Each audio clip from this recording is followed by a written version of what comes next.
Welcome to the BankTalk podcast, the show where we talk to leaders and experts from the community banking sector. Whether you are a current CEO or aspire to be one, this podcast will give you valuable insights and advice on how to run your financial institution better. Each episode features a different topic and a guest who shares their experience and knowledge with us. Tune in and learn something new with BankTalk podcast.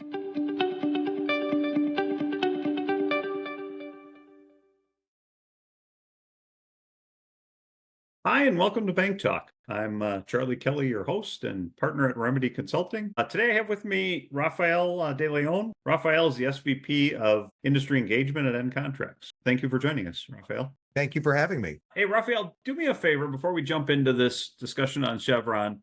Give me a feel for where you came from and what you do for Ncontracts. Well, again, Charlie, thank you for having me. My background is pretty much my entire life that I've been in banking.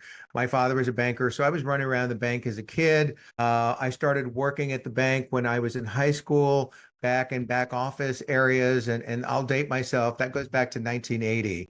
And I was a junior in high school then. And so that kind of flavored the decisions. And when I decided to stay in banking, I talked to my dad and the CEO, and I said, hey, I'm interested in coming to work here at the bank or going into banking. What do you suggest? And the CEO suggested, hey, I would recommend go work for the OCC 3 to 5 years.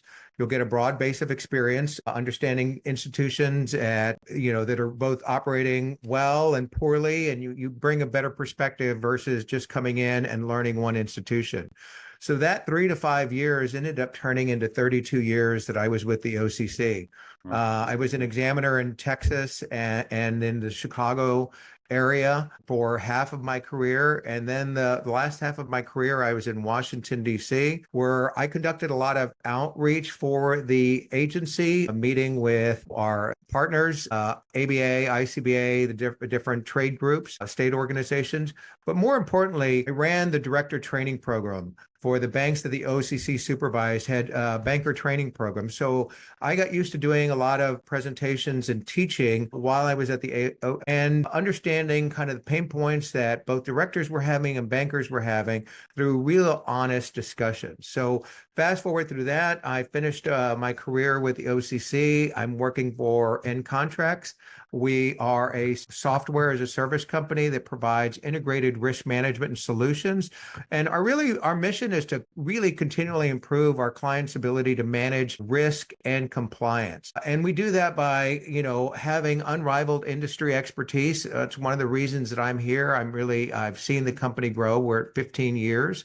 So we provide a lot of experience with that. In addition to, and I think, again, this brings my career full circle, I'm on the board of directors of a bank called Main Street Bank in Fairfax, Virginia. I live in Washington, D.C. So kind of bringing my full experience into running around and working at the bank in different capacities through high school and college to working as a regulator. I'm now working for a company that helps to solve solutions, risk and compliance issues for banks, and then being on the board of directors. So all of this, I have to tell you, I'm very passionate about the survival of the financial services industry.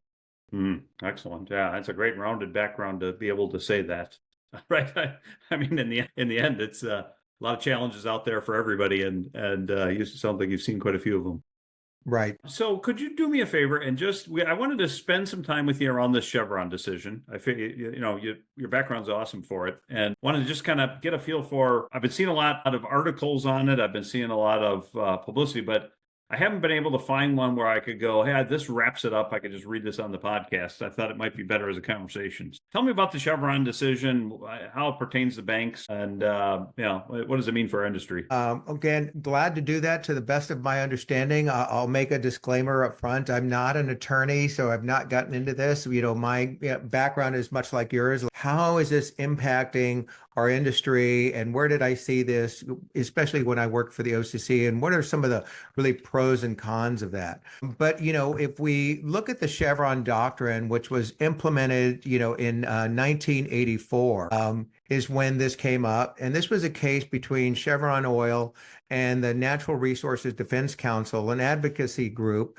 for climate and issues. And this really came up in terms of EPA's decision in terms of how they would implement rules that were implemented by Congress. And as we know that banks and credit unions have to follow a lot of rules, and it's up to the agencies a lot of time to interpret those rules. And again, in a problematic or challenging environment that we see on the Hill, where it seems like nothing gets done, we don't always have the details in there. And so the Chevron,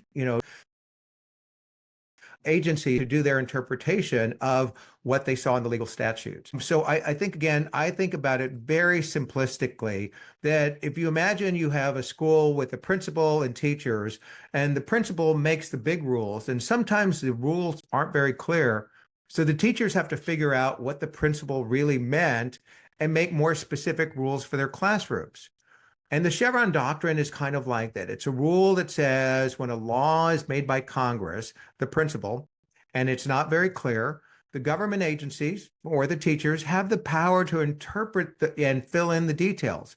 As long as their interpretation is reasonable, the courts, like the school board, will usually go along with it. So that's where we kind of start and what the issue. So with the recent overturn of this Chevron decision, it throws it seems like it can be a win for financial institutions in terms of there's a lot of concern about CFPB or overreach by the agencies, kind of the administrative state as people talk about it, and concerns about that. But my concern is, and we'll kind of lay some of these out, that it's also a double-edged sword because it can introduce a lot of ambiguity. The federal courts have relied on Chevron in over 18,000 cases, mostly upholding agency interpretations. And now that, the Supreme Court has changed that. So what are the implications for financial institutions? Banks and credit unions are subject to, basically old and broadly worded statutes that are often interpreted by the NCUA, the OCC, the Fed, the FDIC, and even now the CFPB. And so banking agencies, like other regulators, have previously been given judicial deference in many interpretations. And where it ends up being a double-edged sword is where some bankers may welcome, challenges to regulations like Basel III or climate-related risk management practices or guidance. The interpretations can also have potential consequences. And so we're seeing this now that different of the trade associations have sued the agencies because of overreach. And some of these have to do a lot of different things, whether that's overdraft fees or credit card late fees or, junk fees in general. What does this mean? But I think in an increasing kind of polarized atmosphere that we see, it's when Congress isn't acting, who is stepping in to fill the void? We're all concerned about when we do see executive orders done by either administration, and it kind of becomes a fait accompli, that they're moving along with that. I think, again, the thing that we miss in the kind of perspective is, I go back to the example of during COVID, as Congress was, passing laws about, PPP, the Paycheck Protection Program, and what was going to be happening and money that was going to be dispersed. I know I was still working at the OCC. There were a lot of questions that they had, bankers and had about how is this going to be implemented? What is it going to do? Well, the agencies kind of filled in the gaps, and you didn't hear many people complain. It was sort of like you're trying to get answers in real time for real real problems and issues that everybody was facing. And how do we get this money out the door? And Congress didn't have that ability to kind of spell out all of those details. But you didn't have a lot of questions on that because it really directly, favorably impacted banks. It favorably impacted customers and our economy. Yeah, when you're giving out money, it usually goes that way, doesn't it? Yeah. Okay. Right. And yet with the Chevron, decision, is what I see in here is every change, regulatory change, whether it's done by one administration or another, costs bank or credit union money. I was just reading this past week that the FDIC just changed the definition of broker deposits from what it was and what had been established during the previous administration, the Trump administration, and now we have this. Well, All right, we had previous definitions of what that broker deposits look like. That was changed and eased up a little bit. So bankers made different choices, and you can say that it increased risk or it didn't. Again, there's that concern. Now that's been changed again. Banks are the ones that are caught in the middle. And that's really my concern around the kind of Chevron doctrine and what's going on. I do get the fact that there seems to be overreach in terms of what is going on. The CFPB has really been the lightning rod on a lot of these things. You saw them reach into their talk about UDAP, unfair, discriminatory abuses, acts and practices, and include that in part of their exam manual, which wasn't part of those things that are done. So you've seen some of these things that seem, very slippery on one side. It happens on both sides of it. But without Chevron, agencies can really kind of struggle to establish any guardrails in areas where the federal law hasn't caught up, and especially like with technology. AI is a good example. Crypto and blockchain is another good example. And so where continually see this, that I hear this from the industry and leaders at the different institutions are like, well, we need to know what the regulators are thinking. We need to know what they're thinking about AI or what they're thinking on these different areas. Well, without this, you really don't have a sense. And yet the regulators don't want to come in too soon to squash AI and innovative practices, much like we're seeing on third-party risk management now and how we're managing third parties. But we're also seeing the evolution of where the complexity and the risk are increasing. Banks are more and more connecting with outside partners. And I would say very simplistically, we know that banks and credit union relied on their core provider, and that was pretty much their main vendor. They had one person and the core, was providing everything, albeit it was very limited. Well, as the industry continues to evolve and there's this rapid pace of digitization, and there's been also this unbundling of banking services like payments. We now have PayPal, Venmo, Square, Cash App, all these different things that enable people to do banking differently that meet consumers' needs, yet is outside of the financial system or part of it, but ancillary. How do banks compete? They're having to partner with third parties.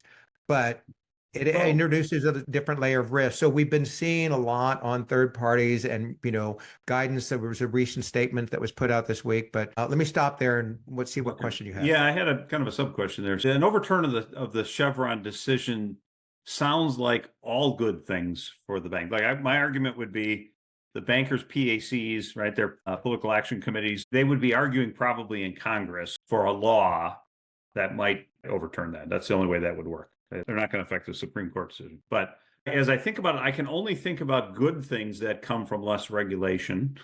Right, as a banker, you were talking about maybe some of the bad things. Is it just the fact that for bankers, with Chevron being overturned, is it the fact that the guardrails have come off and now the agencies don't know how to interpret anything? Or could you give us a little more detail around what's bad, what would be bad about? So I think, again, some of the bad things that could happen is it's now left up to a court's discretion to make that change. So you could have a district court in New York decide, and we're starting to see this is how we're going to apply this in this area. This is our interpretation. And yet California may take something, a very different approach, or Florida or Texas.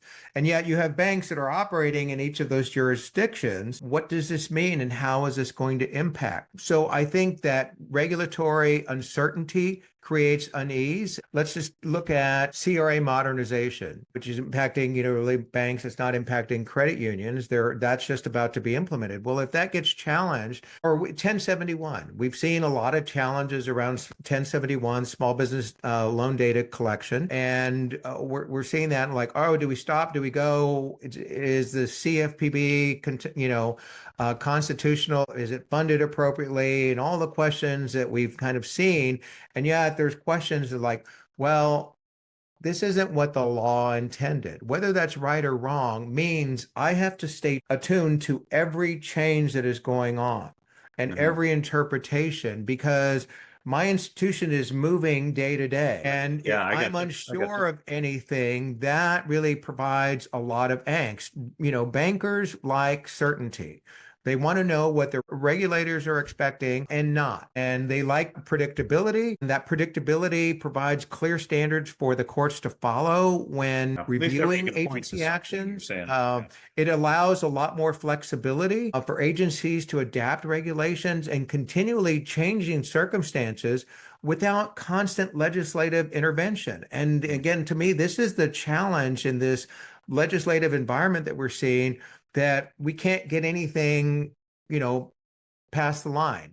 Yeah, I got you. Okay, that makes, I mean, honestly, I think as you say that, I think about, and I hate to use this as the analogy, but sort of the Roe versus Wade, right? Yeah. So now that's been overturned, good, bad, or otherwise. It pushes a lot of decisions out to individual state courts. Right. And maybe that was their intent, but sort of the same concept, meaning without a law in place, you send it back to many, many places to be argued. Right. And so, Charlie, your point there is all of a sudden the court is deciding on some of the things. And this is where I saw, kind of with the benefit of hindsight, while I was at the OC, you have people that are looking at these policy issues that become laws or regulations or even guidance around how should this be handled. Without that guidance, banks are at a uneven foothold. And yet the agencies have a lot of discretion to implement safety and soundness standards. And so if the bank or a credit union is not operating in a safe and sound manner, agencies have the ability to take action on them. But if you don't have a clear line of sight in terms of what those expectations are, you're then really caught up with, all right, here's what, the examiners are deciding. And you don't have a really fresh argument to say, this is what the statute said, this is what we were doing, here's where we are. And I'm like, Yeah, yes, it becomes but a free for all, more or less. Huh? I mean, to some degree, it becomes everybody wants to interpret it their own way, and that's not always good either. I mean, to some degree, you got to say we're going that way, right? And once you say that, at least it sort of focuses the attention on put somebody in charge of policing it, not just right. leaving it wide open. Let me give you another example. Again, we've got to travel from Chicago to Milwaukee. And yet, we've got these laws out here, speed limits, understanding this is what we have, how fast we can drive, what we're going to do, and how we're going to operate it. There's a very big difference in risk in terms of somebody driving at 70 or 75 miles per hour, who's driving a Maserati or a brand new car versus somebody who's driving a 1963 Chevy pickup with bald tires.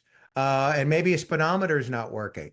The only way that you have to judge how fast you're going is by other cars, but does that vehicle have the same type of mechanical system? Just because a car is a car and gets you everywhere doesn't mean the risks are the same for everyone getting there. And it's much like that in financial services. Every institution has unique risk and other facets that are impacting them.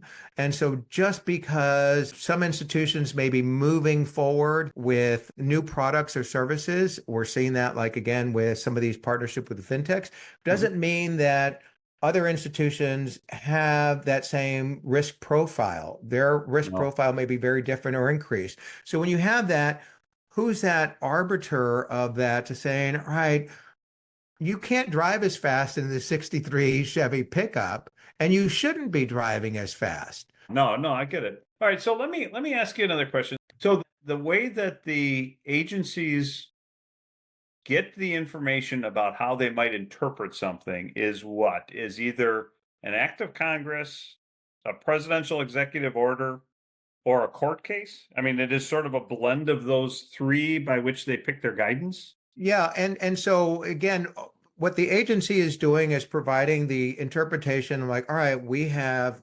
Dodd-Frank to implement. Here's what was coming down, and here's our, again, some of these things were vague and not sure. Here's our understanding of it. And yet you have experts who have been dealing in these policy areas for a long time that is going through multiple layers of review. Just because, again, in my world as an examiner, we would be sitting around the table, as a group of examiners talking about how we saw things in an institution. And we didn't all have the same mindset as to what was the best way to approach things. It was usually through a combined discussion that we could see the pros and cons on both sides and really hopefully come to a better decision. Does that happen always? No. And so that's the problem. But I would say the larger problem with the overturn of Chevron is now you have courts that are not as familiar with banking. It's going to take attorneys. It's going to take more fees. I think this is a great boom for the legal industry, for attorneys, because any change is making them money. They have to, they're the ones that are interpreting or suing somebody or pressuring something. But the financial institution is caught in the middle. And so when the courts don't have enough information to decide and understand the different nuances of banking and understand these may be the downstream impacts or the unintended consequences, they're moving through. And we've seen this with different court actions in different parts of the country. What does this mean? What does it look like? So I think, again, it doesn't allow that flexibility, that predictability. But with Chevron, it really also kind of had the potential for overreach. And I think we've seen examples of that, and that's going to vary by administrations. The way, I've kind of looked at it is you have different agency heads and, they're in place for certain amounts of time to avoid those political situations. But when each administration is coming in and saying, oh, I'm going to replace somebody, I'm not making any statements, all of a sudden that's introducing more change, and the courts may have inconsistent application. There's more of a potential for political influence. There could be reduced, judicial oversight and the complexity for regulated entities. With the recent Supreme Court decision that was really looking at, I'm drawing a blank on the specifics of the case, but were they entitled to pursue it, the issue, or was it past the statute of limitations? Oh, and all of a sudden, like, oh no, it was that gas company that was involved and did, what they were suing. Well, now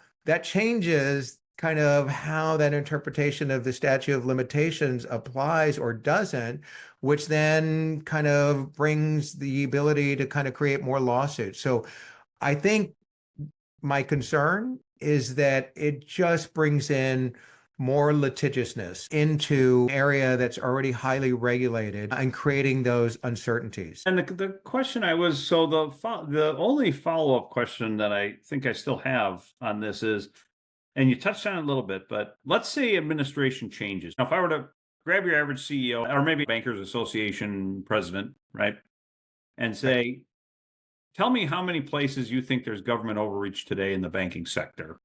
And they come up with whatever it is. I'll make it up, 15, right? They go, I can point to 15 places where we feel like the agencies have overreached, right? And we're trying to do everything we can to, get changes to that. If we get a different president, how long or what is the process to stop overreach? I think you said, hey, it's either a department head change, right? How long would it take? And then that president's got to decide how many of these they can actually do anything about. I guess I'm just trying to make sure I understand the flow. If all of a sudden Democrats are out, Republicans are in. Again, looking at this coming election season, again, there's a lot of uncertainty. I've heard a number of bankers saying, well, we'll wait and see, where the pendulum is going to fall, what the election looks like. And it certainly looks very different now. And we don't need to get into any politics about it. No. But what I can tell you is over my 32-year career with the OCC, I worked for heads of the agency directly that were both Republican and Democrat. And one of the situations that we find ourselves in right now is the macroeconomic environment is impacting banks and credit unions, where there's a lot of concern about commercial real estate, and especially in the office sector, how these things are playing out. What are some of those other concerns? So long-winded response is in terms of that, I think any person that steps into the chair of those things wants to make sure, especially for the financial services industry, that it remains safe and sound. We've seen, especially when the larger banks, SVB and Signature, failed, that, there were concerns that other banks were going to fail. There, how stockholders were running. It was the first time we saw the run on the bank based on just Twitter or social media. And again, that changes the dynamic. So what I do see is the person coming in to sit as the agency head is going to also take a very different look. During the Trump administration at the OCC, Joseph Otting was brought in, and he was a banker. It had been years since there was a banker that was in charge of the agency. They were normally attorneys that had worked on the Hill, that had, vast amounts of knowledge about the industry, both Democrat, Republican, independents. And so to me, the basics of where we are in environment also matter and play into that. It's very different from when we saw a boom economy and, liquidity was flush and everybody was flush with money and there weren't any concerns that were going on. Now we're starting to see some concerns and probably decisions you and I are making about where we invest our money. And am I going to spend money right now, or am I concerned about inflation and prices? Do I want to wait and do some home improvements, or do I want to wait and buy a home when rates are a little cheaper than they were? Yeah. So I would just say all of those things kind of fall into the perspective. The examiners have their day-to-day jobs. Now, that being said, in a change of administration, when Trump was elected as president, that was, again, started administration in January. I think it was by May that Joseph Otting was brought in as his appointee. The other issue is for a lot of these agency heads, they usually have to be Senate confirmed appointees. So getting then the Senate to kind of agree, on who's going to do this or not, what ends up happening. Well, so then as an agency head gets appointed, at what point do real decisions come down to the auditor pool, for lack of a better, right. let's say there's a 6-month gap to get them in and approved. How long does it take for that person to get organized and start making decisions and some guidance to them as far as how they want it interpreted? I think, again, it can be anywhere from 6 months to a year, what is going on and how long it takes for these changes to be implemented. So a minute ago, I mentioned, when Trump began, it was in, 2017, and Joseph Otting became comptroller in November. So we saw 11 months there, and that was pretty quick of a process, all in all, from what I've seen in other years. So it's taking about a year. The administration sets their priorities, and then, from, the cabinet chair that is there, from head of Treasury at that point in time or now, they have their priorities that they want to do. Everybody understands their mandates, who's going to step in their agencies, and they're going to, as we all do, try to, make sure that they are completing and managing up to those priorities and completing those. Okay, so if I think about that, the president goes in, takes a year to put in an administrative head. And then when you think about sort of the 4 years they have to get their job done, it's sort of 3 years under one president, 1 year into the next, right? Because you have a year to get the next man or woman appointed into that position. In your experience, has there been a run for the border in that last year? So president gets elected, Charlie's the head of something, right? They haven't replaced me. Is there an extra emphasis in those last 11 months, or does that person kind of say, well, I know I got one year left here. I'm going to go find my next job. So you're not going to see me all that much anymore. Like, what is that period in there, that gap period? You don't see people being lame ducks. They're usually, I have these priorities, these things that I'm going to accomplish. Everybody's trying to push through, like, hey, I was able to meet all of my objectives that were kind of set forward. And so there are other controls that kind of play into that. So we have things like with the Congressional Review Act, that all of a sudden, laws that were passed, it can be, reviewed a year later. And again, I'm not the expert on that, but knowing that, we've seen some of these things, we've seen over time that things from each administration have been undone from the previous one. And I think we will continue to see that. And again, that gets to my point, even administratively, while those things are done, there was still certainty in terms of, all right, this is what the agency is going to do and how they're going to do it. They're giving me that. When agencies are, I don't even say that they're worried, but when it's very litigious, What gets held up in there is providing guidance or anything for the bank. And I know there's the issues with guidance and does it have the effect of law or not? Well, at least it gives me some of the rules of the road, the parameters on which to operate. Yeah, great. Excellent. Well, Rafael, this has been great. I appreciate your input on all this, and your background's wonderful for this type of a conversation, because it's just interesting to hear kind of what's going on behind the scenes as well. Yeah, it is fascinating to watch and what's going on. But I think, one of the things I'll just make in terms of one of the last plugs and very passionate is we're seeing the industry change. So any institution, banks or credit unions, really have to stay on top of these changes. But the risk and how quickly the industry's changing, if you've been in the industry anywhere near as long as I have, and you may have been, I've never seen it change as fast as I have in the last 7 to 10 years. And how quickly the industry is changing. And yet we've seen a tsunami of regulations that have impacted every financial institution. So how do they stay, afloat? How do they manage even that? in sync, right? Yeah, even lined up with each other. Yeah. So they have to have really strong risk and compliance systems to navigate the uncertainty that we're seeing. So thank you for having me. I appreciate it. Excellent. Well, I appreciate you joining me.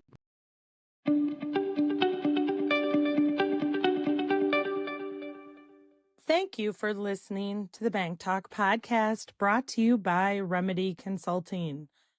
To learn more about Ncontracts or to reach out to Rafael, please go to ncontracts.com. Thanks again, and we'll see you in the next episode.